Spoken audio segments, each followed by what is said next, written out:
Here's what I say. After having represented basically the traditional Christian standard position on law of Moses verses, right, in contrast to the law of Christ, here's what I have to say in my notes. But why should we interpret this phrase, that is law of Christ, as anything other than the perfect law of God as already revealed in the pages of Scripture and as perfectly modeled by our Master himself? Right? You ever stop to think about that instead of just thinking, automatically assuming that when Paul says the law of Christ, that he must mean something different than the existing law of Moses that was available to Paul in the day that Paul wrote this phrase?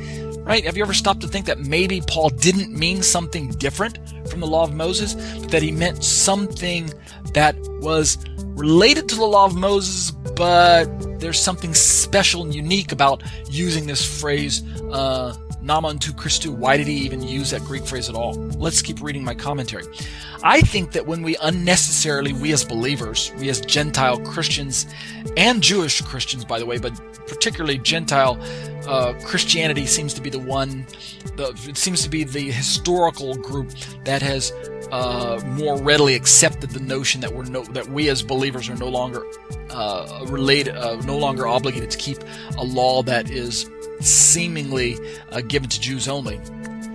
I think that when we believers unnecessarily add meanings to the text that are not warranted by the context, in other words, we eisegete instead of exegete, then when we do this, we do damage to the text and we bring about all manner of gross interpretations and practical applications. That's my opinion.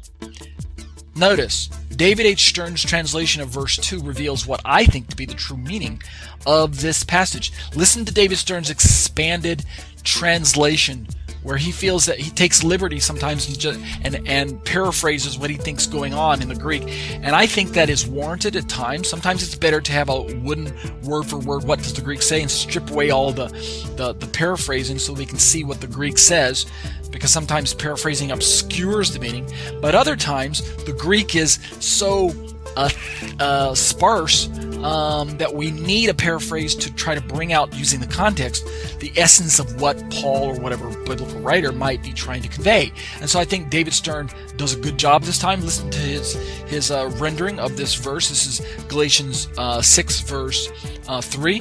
Bear one another's burdens. In this way you will be fulfilling the Torah's true meaning, which the Messiah upholds. Now, isn't that interesting, the way he translates it that way? All right, fulfilling the Torah's true meaning, which the Messiah upholds. All right, which means there's a way to not fulfill the Torah's true meaning. In other words, there's a way to actually fall into the trap of perverting the Torah. There's a perversion of Torah, and there's a true meaning of Torah, meaning there's a false way of understanding the Torah, a false meaning to Torah, and a true meaning to Torah. There's an accurate way to understand and uphold the Torah, and there's an inaccurate way to uphold and understand the Torah, right? So the Torah itself becomes this innocent tool that can be used or misused depending on how a person approaches it.